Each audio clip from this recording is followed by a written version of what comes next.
कि ये जो fake money deposited in your account, ये बहुत बड़ा मामला आजकल देखने को मिल रहा है। क्या है इसमें? इसमें क्या तथ्य है? इसमें कितनी सच्चाई है और इसमें कितने लोग जो है ट्रैप हो रहे हैं? इसका मोडस ऑपरेंडी मैं आपको बताता हूँ। पहले ऐसे करते थे कि आपके अकाउंट में गलती से 10,000 20,000 रुपया भेज दिया जाता था और बाद में कोई तो आपको कॉल करता था कि भाई मेरे ये पैसे हॉस्पिटल में, या मैं बहुत गरीब आदमी हूँ, मेरा पैसा गलती से आपके अकाउंट में आ गया है, आप मुझे पैसे वापस दे दो। तो वो बोलता था कैसे वापस दे दूँ, आई एम इन हैदराबाद और I am in some other city. मैं लिंक भेजता हूँ, साहब जी प्लीज़ वो लिंक पे ये करके मेरा पैसा वापस दे। बहुत लोग वो करते थे क्योंकि मेरा पैसा नहीं है, मुझे आने वाला पैसा है, I am not due owe this money, तो मुझे ये पैसा वापस तो करना है, तो ऐसे कर देते थे। इसमें एक डॉक्टर साहब है, उनको ऐसे रोज 20,000 ऐसे 80,000 रुपये 4 दिन तक आते रहे। ओ, और उनको बाद में कॉल आने लगा कि साहब मैं हैदराबाद से बात कर रहा हूँ, मेरा अकाउंट से पैसा गलती से आपके अकाउंट में आ गया है, तो वापस कर दीजिए। He did some initial investigation, तो हैदराबाद के एक कोऑपरेटिव बैंक से वो पैसा आ रहा था उनके अकाउंट में।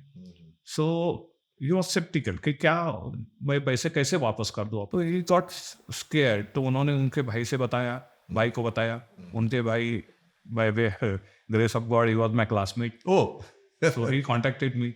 तो मैंने उन्हें कहा अगर अभी फ़ोन आता है तो उनको कह दीजिए कि आप, हमारा नज़दीक का पुलिस स्टेशन है, उधर आ जाइए, मैं आपको कैश चेक जैसे भी चाहिए मैं आपको रिटर्न कर दूंगा, and I will keep a record with the police station कि मेरे ओके। अकाउंट में ये पैसे आ गए थे, ये मेरे पैसे आने वाले नहीं थे, ये मेरे पैसे नहीं है, तो ये पैसे मैं इन्हें वापस कर रहा हूँ। You inform your bank also कि ये मेरा पैसा नहीं है, यू प्लीज़ रिटर्न इट। अभी वो जो डॉक्टर साहब थे, उनसे मैंने बात की कि भाई हमें तो ऐसा पैसा कभी नहीं आया, आपके अकाउंट में क्यों आ गया? तो उन्होंने कहा दिस इज़ वेरी शॉकिंग, उनके अकाउंट में उस समय पर more than 4 crore SB account में थे। 4 crores? Yes, the reason was that he was constructing a new hospital Okay. and he wanted some money at his disposal. तो ये बात अगर फ्रॉडस्टर को पता चल गई है कि इनका अकाउंट में, एसबी अकाउंट में कितने पैसे हैं, दैट इज वेरी स्केरी। तो वहाँ इन फ्रॉडस्टर का नेटवर्क कहाँ तक फैला हुआ है आप सोच सकते हो। अभी ये तो पैसे आते थे और लोग फंस जाते थे। अभी तो ऐसे एसएमएस आते हैं कि 1,000 rupees by mistake is deposited in your account. Actually आप अकाउंट चेक करो स्टेटमेंट, तो पैसे आए हुए नहीं है, पैसे आए नहीं है, फिर भी वो लोग बोलते हैं कि मेरा पैसा वापस करो। तो बहुत सारे लोग फंस भी जाते थे इनिशियली, लिंक पे क्लिक करते थे, that link is screen sharing app. आपके मोबाइल पे या आपके लैपटॉप पे वो स्क्रीन शेयरिंग ऐप एस्टेब्लिश हो जाता था और आपसे आपका जो जितना भी कामकाज उस पर चलता है उसको फ्रॉडस्टर को पता चल जाता था। अभी नेक्स्ट लेवल पे वो लोग फ्रॉडस्टर आ गए हैं कि अभी किसी को एसएमएस आता है कि आपके अकाउंट में 1,000 रुपए आ गए हैं। ओके। आप बोलते हैं मैं, मेरे अकाउंट में नहीं आए, मैं कोई रिटर्न नहीं करूंगा।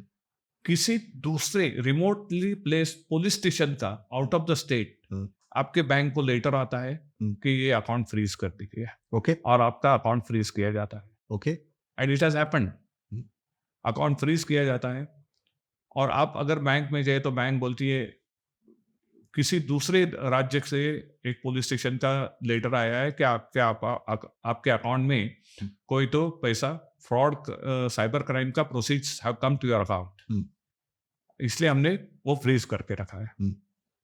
नाउ इमेजिन कि एक आदमी जो बॉम्बे में बैठा है, अगर बिहार के या यूपी के किसी पुलिस स्टेशन से, रिमोटली प्लेस पुलिस स्टेशन से अगर लेटर आया है, the bank even don't, the basic thing is that bank has to confirm कि ये पुलिस स्टेशन कौन सा है, वेरीफाई तो उन्हें करना चाहिए। वेरीफाई तो करना है। सेकेंडली कौन से क्राइम के प्रोसीड्स है ये, मेरे अगर लेजिटिमेट ड्यूज मुझे मिल रहे हैं और वो क्राइम के प्रोसीड्स है, तो आई am not involve in the crime. तो ये भी बैंक को सोचना है। तो बैंक अकाउंट फ्रीज करने के बाद either the person, the bank tells the person जो जिसका अकाउंट है कि आप वो पुलिस स्टेशन जाइए और उनसे लेटर एनओसी लेके आइए। It is practically not possible to go to that place, वहां पर जाना और उनसे लेटर लेके आना। And most of the cases it is seen that it itself is a bogus letter issued by the banks. Okay, okay. तो ये तो नहीं होना है. And secondly, recently some rulings are there from some high court that total account can't be frozen. पूरा account आप freeze नहीं कर सकते. Okay. Only the disputed amount can be stop transaction कर सकते हैं. Understood. Yes. And thirdly, अगर account freeze करना है total account, then there has to be a court order. Okay. Merely on the police letter, account cannot be kept freeze for longer time. Okay. So basically अगर police station से उन्हें letter मिलता भी है तो account को freeze नहीं कर सकते हैं. Account, they have to verify. Okay. They have to verify. Okay. But post verification, can they freeze or they cannot?